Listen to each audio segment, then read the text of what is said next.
I'm Alexandra 30, senior graphic designer in Los Angeles, when the text detonated everything. Connor, no room for New Year's at Aspen. I answered with 2 letters, okay. 60 minutes later, Mom dropped the nuke on Facebook's 7 smug faces plus our Labrador Max hogging the Colorado fireplace. Caption, our perfect pack for New Year's. The empty cushion screamed louder than any scream. Hearts flooded in from relatives who skipped my graduation, each like a razor flick. Connor slid into the comments, don't overreact. Too late, the spark already raced the wire. If your sibling ever locked you out of the family countdown with one brutal line, smash subscribe, this explosion just ignited. That single text wasn't the first time they shut the door on me. When I turned 16, the pattern locked in.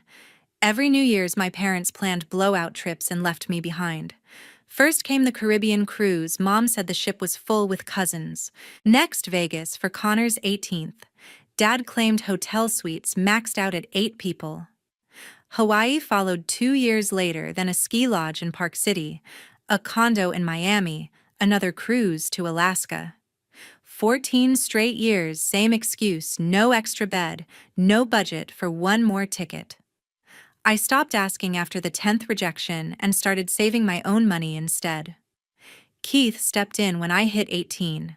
My uncle Keith, Dad's younger brother, lived an hour north in Santa Clarita with his wife Lisa and their daughter Riley. Every Sunday he fired up the grill in their backyard, ribs slow cooked over mesquite corn on the cob charred just right. Lisa mixed lemonade from scratch, while Riley chased their old beagle around the patio chairs. Keith never announced the invites. He just texted Saturday night BBQ tomorrow. Bring nothing. I showed up every week for 4 years straight. Those afternoons became my reset button, laughing over burnt marshmallows, listening to Keith's stories about fixing motorcycles in the 80s. Lisa taught me how to flip burgers without drying them out, and Riley begged me to push her on the tire swing until sunset. College graduation hit when I was 22. I walked across the stage in a black cap and gown, scanning the crowd for familiar faces. Empty seats stared back where Mom and Dad should have been. Turns out they flew to Denver that weekend for Connor's 21st birthday bash, complete with a rented party bus and open bar. Valerie sent me a selfie from the rooftop lounge, Connor grinning with a beer in each hand.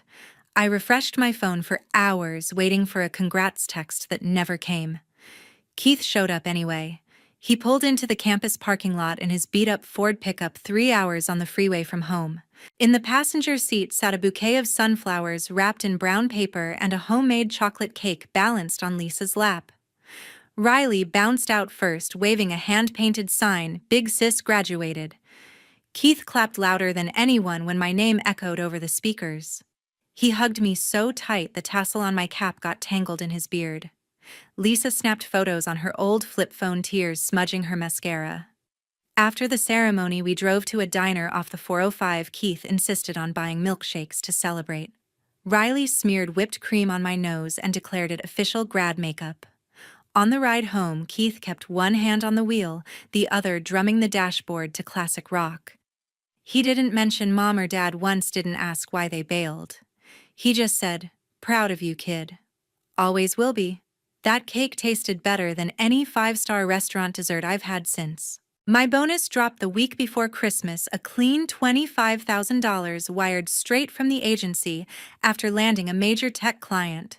I stared at the deposit notification during lunch, fork halfway to my mouth, and decided right then no more watching from the sidelines. I opened the booking app and hunted luxury listings in Big Bear Lake. One cabin stood out, a 4-bedroom timber frame beast perched ski in ski out on the south slope. 8 nights over New Year's, private chef on call, outdoor hot tub bubbling under string lights, and a rooftop deck rigged for a midnight countdown with private fireworks. The photos showed floor-to-ceiling windows framing snow-dusted pines and a stone fireplace big enough to roast a turkey. I clicked reserve before doubt crept in, heart racing like I'd just closed a pitch. 3 weeks earlier, I'd dialed Keith from my office parking garage. "Clear your calendar for New Year's week, no questions." He paused mid-sentence about carburetor parts, then laughed. "Lisa's already packing Riley's snow boots." We're in. I didn't spill details, just sent the confirmation email with the cabin link. Lisa replied with a string of heart emojis and a voice note. You're spoiling us rotten. The morning of departure, I picked them up at dawn. Keith loaded duffels into my SUV while Lisa buckled Riley into the booster. LAX buzzed with holiday chaos, families hauling wrapping paper tubes, kids in reindeer antlers. I handed over the boarding passes at the curb drop-off. Riley snatched hers first, eyes widening at the gold first-class stamp. She squealed loud enough to turn heads, jumping in place until her mittens flew off. We're sitting up front, like movie stars. Keith ruffled her hair and shot me a grin over the rooftop. Inside the terminal, Lisa kept glancing at the passes, fingers tracing the airline logo. At the gate, she pulled me into a hug that smelled like vanilla and pine needles. Tears welled up as she whispered, "First time flying anywhere fancy since our honeymoon." Riley tugged my sleeve, demanding to know if first class meant unlimited hot chocolate. I promised we'd find out. Boarding started with a polite chime. The agent scanned us through and Riley bolted down the jet bridge like it was a racetrack. Keith followed at a jog, duffel bouncing against his hip. Lisa lingered, squeezing my hand one last time before stepping aboard. The cabin attendant greeted us with warm towels and orange juice in real glasses. Riley claimed the window pod, pressing her nose to the glass as the plane taxied. Keith stretched out across the aisle, boots off, looking 10 years younger. Takeoff pushed us back into buttery leather seats. Riley narrated every cloud formation while the flight map ticked toward Northern California. Lisa flipped through the menu: filet mignon, lobster risotto, then closed it with a satisfied sigh. Keith leaned over and clinked his plastic cup against mine. "To whatever this is," he said. I nodded, watching the Rockies rise below like jagged teeth. We touched down in Ontario just after noon. A black SUV waited curbside, driver holding a sign with my last name. Riley insisted on riding shotgun up front, bombarding the guy with questions about snow chains. The drive up the mountain twisted through pine tunnels, air growing sharper with every mile. Keith rolled the window down despite the chill, inhaling deep. Lisa snapped photos of passing cabins, buried roof deep. The cabin appeared at the end of a private drive, logs glowing amber in the afternoon sun, smoke curling from the chimney. The chef, a guy named Marco with a man bun, greeted us at the door carrying trays of mulled cider. Riley darted past him straight to the hot tub, steam fogging her glasses. Keith dropped the bags in the foyer and whistled at the vaulted ceilings. Lisa ran her hand along the quartz kitchen island, eyes shining like she'd walked into a magazine spread. Marco gave a quick tour: master suite with a fireplace, bunk room for Riley, decked in plaid, game room with a pool table. The deck overlooked the slopes, chairlifts crawling like ants in the distance. Keith stepped outside, boots crunching fresh powder, and called back, "This beats any hotel I've ever seen." Riley begged to test the hot tub immediately. Lisa laughed and started unpacking groceries we'd never need. Marco had stocked the fridge with prime rib champagne and a tower of cupcakes for the countdown. That first evening, we soaked until our fingers pruned, city lights twinkling far below. Riley floated on a noodle, recounting school drama between splashes. Keith cracked open a beer and toasted the mountains. Lisa leaned her head on my shoulder, voice soft. "You didn't have to do this." I shrugged. "Wanted to." The snow kept falling, silent and thick, blanketing every old hurt for the night. Riley's zooming down the bunny slope when my phone starts vibrating off the hook. I fish it out of my jacket pocket, snowflakes melting on the screen. A TikTok notification glows. My nephew Mason posted 20 minutes ago. The video opens on their rental in Aspen, long wooden table laden with prime rib, mom dishing mashed potatoes, dad carving. Connor raises a glass. Brooke laughs at something off camera. The camera pans slowly to an empty chair at the end, pillow plumped like someone just left. Text overlay flashes, family New Year's, one seat forever empty. Mason's voiceover whispers, "Guess who ditched us for a fancy cabin?" He zooms on the vacant spot, adds a sad violin filter, then cuts to black.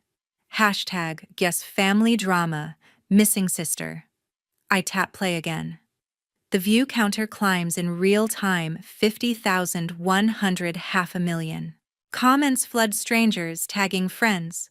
This you emojis of crying faces, popcorn gifs. Someone stitches it with their own empty chair holiday.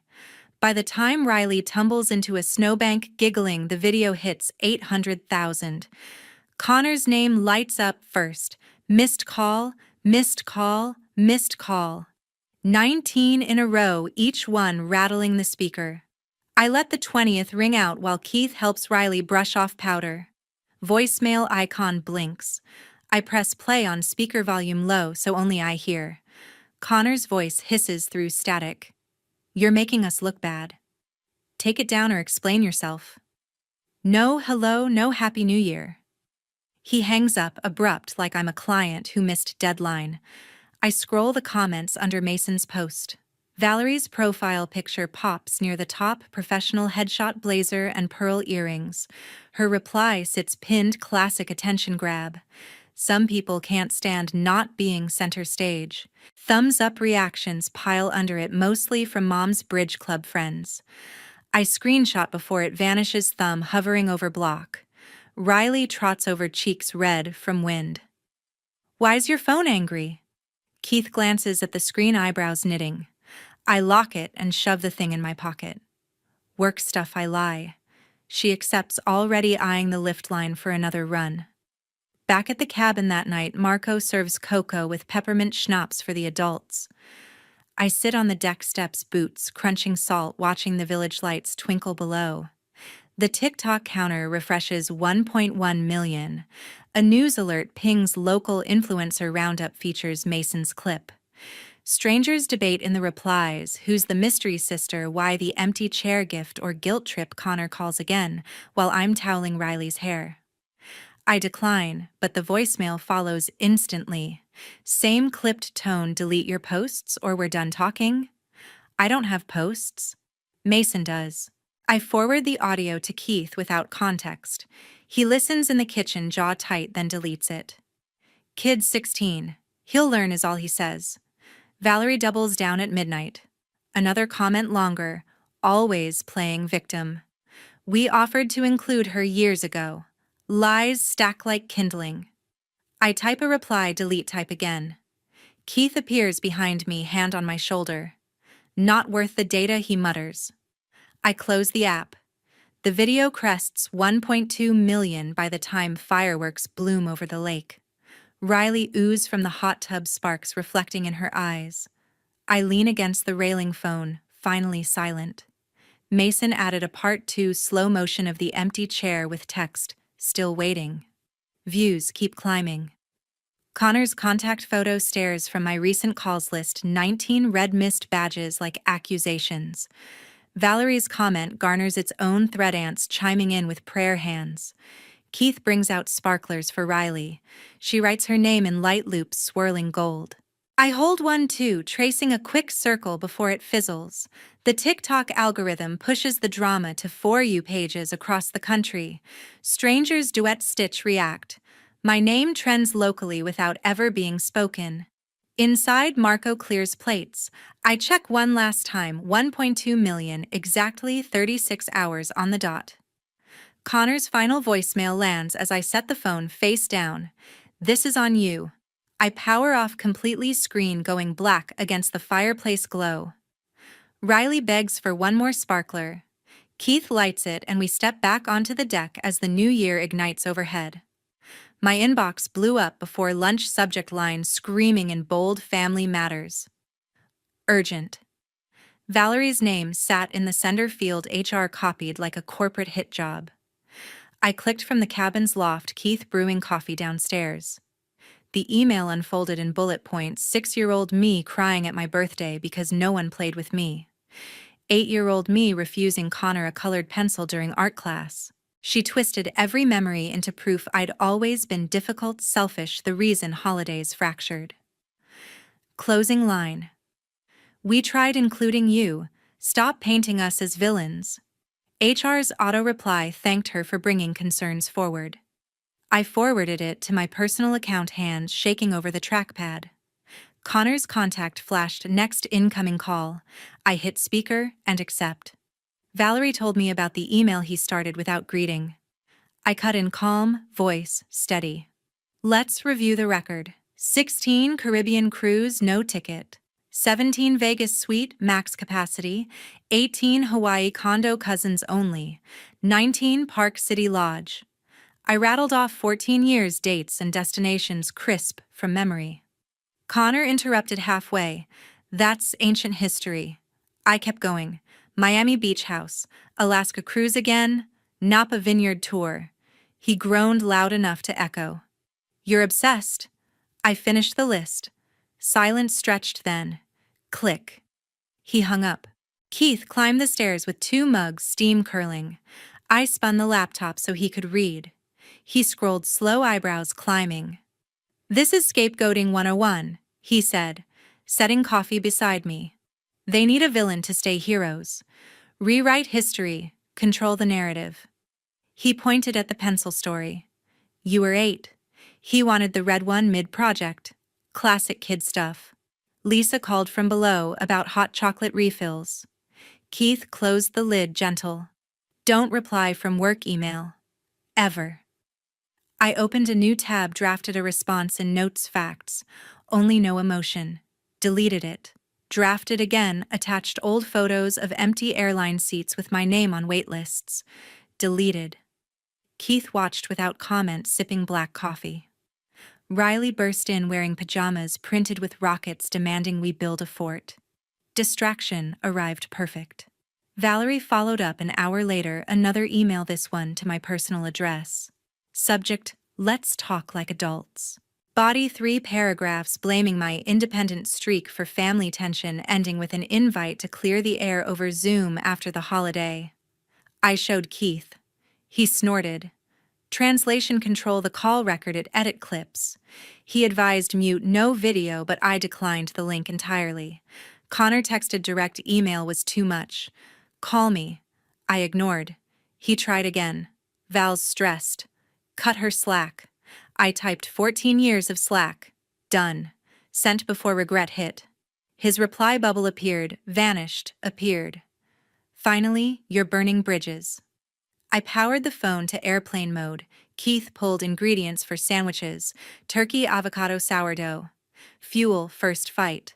Later, he declared. Riley dragged blankets for the fort, commanding pillow placement. We constructed a tunnel system across the living room, flashlight beams dancing on log walls. Valerie's email sat unanswered in my inbox, HR flag glowing yellow. Afternoon sun slanted through windows as Riley napped inside the fort. Keith and I sat on the hearth fire, crackling low. He broke silence. They'll escalate. Expect Dad next. I nodded, already bracing. He added, wood sparks rising. Your story, your rules now. I reopened the laptop, composed a single line to HR, personal family matter, no workplace impact. Hit send. Valerie's Zoom invite auto-declined. Connor's texts stacked unread. Keith handed me a fresh mug. One battle at a time. Evening settled quiet outside the fort walls. Riley stirred, requesting stories about dragons. I spun one about a princess who built her own castle far from the kingdom that forgot her. Keith listened, eyes soft in firelight. The email thread cooled, but the air hummed with unfinished business. First day back after the holiday, Dad waited in the lobby like a storm cloud in khakis. He stood near the reception desk, clutching a handwritten New Year's card in a red envelope. The security guard eyed him from the corner, badge scanner idle. I stepped off the elevator at 8 sharp, coffee in hand, and locked eyes across the marble floor. Dad lifted the card. We need to talk. Coworkers streamed past, laptops under arms, pretending not to stare. I approached slow. This is my office. He ignored, thrusting the envelope forward. Inside, a pre-printed apology letter addressed to the family, space for my signature at the bottom. Sign it. Post it on the family group. End this nonsense. His voice carried to the potted ficus. The receptionist Jenna picked up her phone. Security to front desk. Dad didn't flinch. You embarrassed your mother. Connor's stressed at work. Valerie's HR flagged your behavior. I scanned the letter bullet points mirroring Valerie's email. My pattern of exclusion flipped to victimhood. I'm not signing. Dad raised volume. Public apology or we're done. Jenna repeated the call, firmer. 2 guards appeared, radios crackling. Sir, step outside. Dad planted feet. This is between daughter and father. One guard took his elbow, gentle but firm. Dad resisted, card fluttering to the floor. I picked it up, tore it in half, let pieces drift into the trash. He followed me to the elevator's voice echoing. You'll regret this. Doors closed on his face. Upstairs, my team whispered at cubicles. Someone live-tweeted the lobby showdown from the mezzanine. HR emailed report any further contact. I forwarded the torn card photo. 20 minutes later, Keith strode through the glass door's work boots, tracking melted snow. He flashed his visitor badge, nodded at Jenna. Checking on my niece. She buzzed him up. He arrived at my desk with a toolbox and a rolled sleeping bag. Figured you'd need backup. He reviewed lobby footage on the guard's tablet. Dad's entrance, time-stamped exit escorted. Keith printed stills, stapled them. Evidence if he returns. My boss poked his head out. Offered the conference room for privacy. Keith declined, set up on the lobby sofa instead. Visible deterrent. Lunch break, he microwaved leftovers from home Lisa's lasagna. Coworkers brought cookies, curious but polite. Keith accepted, chatted about carburetors. By 5, the office emptied. He unrolled the sleeping bag across the couch pillow from his truck. Night shift starts now. I worked late, screens glowing. Keith dozed, upright, boots still on. At 9, Dad texted, saw your uncle. This isn't over. I showed Keith. He grunted, adjusted position. Security rotated every hour, waving familiar. Midnight, the building quieted to humming vents. Keith brewed instant coffee in the break room, offered me a mug. Your dad always needed an audience. I sipped, bitter and strong. He continued. Let him tire himself out. 2 a.m. A janitor vacuumed nearby. Keith stirred, checked doors. My phone stayed silent except work Slack. He settled back, snoring soft within minutes. I finished a client deck, saved shutdown. Dawn crept through blinds. Keith folded the bag, neat toolbox in hand. Shift over. Call if he shows. Jenna arrived with donuts, high-fived him on exit. Dad never reappeared. The torn card pieces sat in evidence folder. HR closed the ticket. Keith's truck rumbled away, taillights fading into rush hour. New Year's Eve smells like prime rib roasting in the backyard pit. Keith flipped the slab over glowing coals, juices hissing into flame. Snow muffled the neighborhood, only our laughter cutting through. Riley arranged graham crackers on a metal tray, marshmallows speared on sticks. Lisa adjusted the portable fire ring, sparks dancing upward like tiny fireworks. I layered chocolate squares, waiting for the melt. Riley handed me a stick. Your turn. I toasted, slow golden brown, blooming. She smashed hers between crackers, goo stringing to her chin. Keith chuckled, wiping it with a napkin. Lisa demonstrated the perfect twist, marshmallow pull without burn. We devoured 3 rounds each, fingers, sticky breath fogging. Lisa grabbed sleds from the garage. Night run before countdown. The hill behind the house sloped gentle under street lamp glow. She pushed me first, board scraping packed snow. Wind whipped my scarf as I shot down Riley, chasing on her belly. Keith timed us with his phone stopwatch, declaring ties. We hauled back up, breathless, cheeks numb. Inside the oven, timer dinged for sides, roasted potatoes, green beans, almondine. Keith carved the rib at the table, pink center glistening. Riley set places with paper crowns from crackers. Lisa poured sparkling cider for her champagne flutes for adults. We ate family-style plates, passing clockwise. 11:55. My phone buzzed on the counter. Mom's profile picture, a throwback family portrait. Post at 11:59. Some kids trade blood for bonuses. Happy New Year to the loyal. No tag, but the subtext aimed sharp. I refreshed. Comments rolled in fast. Cousin Mark. She earned every penny. Aunt Sue proud of her independence. Second cousin Lena blood doesn't buy love. 68 in 10 minutes, hearts and prayers stacking. Riley peeked over my shoulder. Who's mad? Lisa took the phone. Gentle silenced it. Keith carved another slice, slid it onto my plate. Fuel for the new year. We ignored the screen, focused on seconds. 11:59. Keith dimmed lights. Riley counted down from 10, voice echoing off walls. At 0, she yanked the string on Party Popper's confetti, exploding gold and silver. Lisa hugged me tight, whispering, "Welcome to the real celebration." Keith filled flutes to the rim. He raised his high. To the family we build. We clinked bubbles, tickling noses. Riley demanded a sip, got a thimbleful, grimaced at the fizz. Outside, neighbors launched real fireworks, booms rumbling distant. We stepped onto the porch, coats zipped. Riley pointed at a chrysanthemum, burst colors reflecting in her eyes. Keith's arm draped my shoulders solid. Lisa snapped a photo on her phone. No post, just for us. Back inside, we played board games. Riley dominated Monopoly with ruthless hotels. Keith bankrupted first, dramatic groan.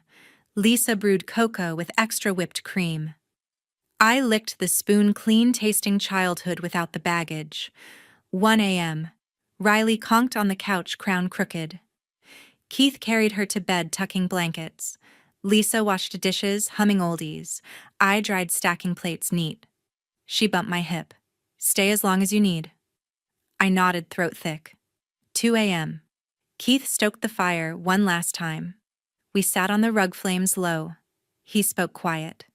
Your mom's post will fade. Ours won't. I leaned against the couch, exhaustion settling sweet. Confetti glittered on the carpet like leftover stars. 3 a.m. Lisa brought blankets. We dozed in shifts, fire crackling soft. Riley murmured in her sleep about sled races. Keith checked locks once, then settled. The house breathed steady around us. Morning light filtered gray through curtains. Keith started, coffee aroma pulling me awake. Riley demanded pancakes shaped like rockets. Lisa flipped batter syrup, pooling. We ate at the table littered with Popper remnants, crowns reclaimed. Mom's post hit 80 comments overnight, distant noise. Our plates were full, laughter louder. Keith refilled my mug. Year starts now. I smiled, real for the first time in weeks. The family I chose filled every corner of the room. Come spring, the fallout hit hard and fast. Connor's quarterly review landed in March. His boss forwarded Mason's TikTok during the meeting, 1.8 million views, by then reposted on company Slack by a junior rep. The empty chair clip played on the projector. Connor's sales numbers dipped from distraction. Bonus slashed 50%. He texted me a screenshot of the email, professionalism expected. I left it on read. Valerie's freelance gig evaporated next. A major client, national retailer, Googled her name after contract renewal. Valerie's work email leaked in a Reddit thread dissecting the drama.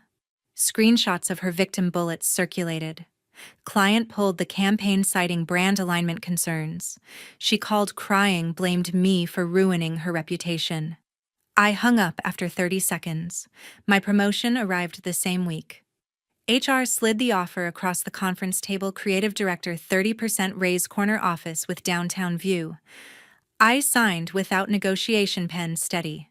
The team threw an impromptu happy hour, champagne in plastic cups, cake with edible glitter. Keith sent a text, knew you'd climb.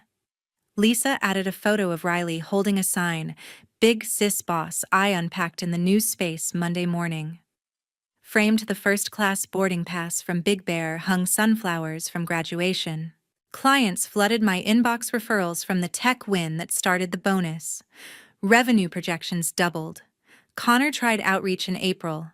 Voicemail from a blocked number, need advice on job hunt. I deleted. Valerie posted a vague status about toxic relatives, comments disabled after backlash. Mom unfriended half the extended family who sided with me. Keith hosted a promotion barbecue in May. Riley grilled corn in her tiny apron. Lisa baked a sheet cake, iced director level unlocked. We ate under string lights, no drama, no empty chairs. The lesson crystallized over ribs. Family earns your seat at the table even if the dog gets one first.